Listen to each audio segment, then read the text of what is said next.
Can you hear me now? Okay. I just wanted to say that you're all special, and that's why you're here tonight. But we want to introduce some extra special people who are here tonight. And the first is Bill and Anita Woods, who are Taylor's great aunt and uncle from Omaha, Nebraska. They drove here. Took them 2 days to get here. And then I'd also like to have my best man at my wedding, Steve Rowe and his lovely wife, Hope. They drove here from Naples, Florida, and it's great to see them. They're all the way in the back. I think Steve's going to sing for you later tonight. And then lastly, I want to introduce Michelle's great-grandmother, who couldn't be at the wedding tonight, but she's here tonight, Juanita Oxley. Thank you. Well, as I said, it's an honor to be here tonight, and it's my pleasure. Michelle, I don't know if I've ever seen you more beautiful. And your wedding ceremony, it was something really special. Dale did an outstanding job, and I think ECC I've never seen it this beautiful. So congratulations. And in my first official act, and only official act, I want to welcome, on behalf of my wife, Taylor into our family. We've known Taylor for nearly 4 years now, and during that time, we've gotten to know him and grown to love him. And as many of you know, he's an outstanding young man, and we're thrilled to have him in our family. We feel like that we're not losing a daughter as much as we're gaining a son and a mechanical engineer. So you're official now, Taylor. A few months ago, I went to Michelle. Can you guys still hear me? A few months ago, I went to Michelle and asked her what she wanted me to say tonight, and she didn't hesitate. She said, "Oh, Dad, I want you to be romantic. I want you to be entertaining. I want you to be serious. I want you to be funny." And then she stopped, gave me kind of a stern look, and said, "But Dad, above all else, please, don't be a dork." So I'll do my best. Now, the truth is that Michelle didn't really have it that easy growing up in a family with 3 brothers. But that didn't stop her from trying to get her way any chance she could. Like the time that she came to me and said, "Dad, I'm the only little 6-year-old girl I know that doesn't own a puppy dog." Then the next day, she plastered our refrigerator door with drawings of the golden retriever that she wanted. Remember that? And so naturally, that day, I went out and bought the kids a golden retriever that we ended up naming Scout. And you have never seen a little girl love a dog as much as she loves Scout.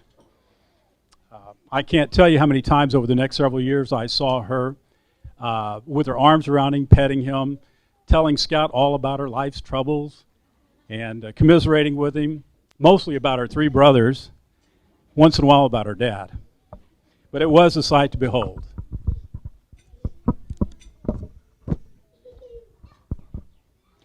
Now, Michelle's brothers all love sports, and they pretty much played year-round, but she could take sports or leave them. And the irony about that is that some of my fondest memories of Michelle came when I coached her in different sports over the years. Like the year that we convinced her that it was okay to get dirty when she played fast-pitch softball. And you have never seen, Michelle was all girly girl. She was not a tomboy at all, even though she had 3 brothers. And so it was hilarious to see her come home from these games covered in dirt from head to toe. She also loved throwing buckets of ice-cold water on her coaches after big games.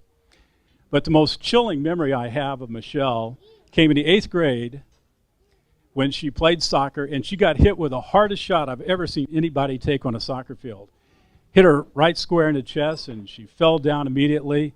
And as I ran out to the field to make sure she was alive, still breathing, she popped right up to everyone's surprise, dusted herself off, and pronounced herself fit to go the rest of the game.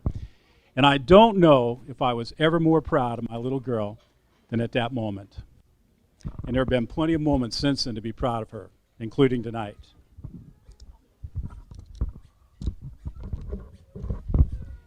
Now, Taylor, Michelle, I have some words of wisdom for a happy marriage for you. And I know you've gotten a lot of wisdom, a lot of advice this week on a marriage. But the first is, from this day forward, it is no longer I, but we in everything you do.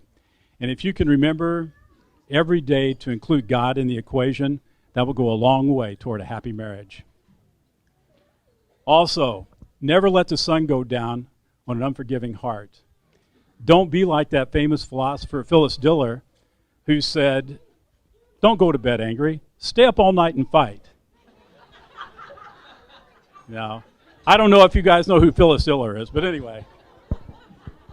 Some of you do, obviously. But always be willing to say you're sorry. Always be willing. And that will go a long way toward a happy marriage. And Taylor, I have some words of wisdom just for you alone, so I hope you're taking notes. And the first is, always put Michelle first, ahead of work, ahead of your friends, even ahead of golf. Also, fall in love with Michelle again every day. When you enter a room, seek her out. Seek her out. Flirt with her. Tell her she's beautiful. Then tell her again. Treat her as though she's the best thing that ever happened to you. Because the truth is, Taylor, she is the best thing that ever happened to you. And then finally, Taylor, now are you taking notes? Always listen to Michelle's heart. Learn what her love language is. If you're wrong, say you're sorry. And in those rare moments when you are right, and I can almost guarantee you will be at some point, tell her you're sorry anyway. This will really go a long way toward a happy marriage.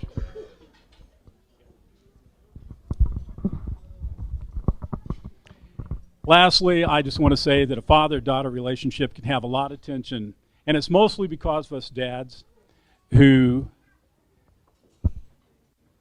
for whatever reason, we just can't let our little girls grow up. It reminds me of the movie Father of the Bride, where Steve Martin's playing basketball with his daughter in the backyard. She's just returned home from summer in Europe, and she's given him the bad news that she's engaged, of all things, to a total stranger. Now, all Steve Martin can do is look at his grown-up daughter and see a 5-year-old little girl in front of him, pigtails, bobby socks. She could barely dribble a basketball. But the truth is, she can dribble that basketball around him at any time, and she can score at will. So, Michelle, I just want to say to you that no matter how all grown up you get, that no matter where life takes you and Taylor, that I will always love you, and that you'll always be my little girl. So everyone, I don't have a glass with me, but please raise your glasses in a toast to Mr. and Mrs. Barron. May you enjoy a lifetime of love and joy and peace and much happiness. Cheers.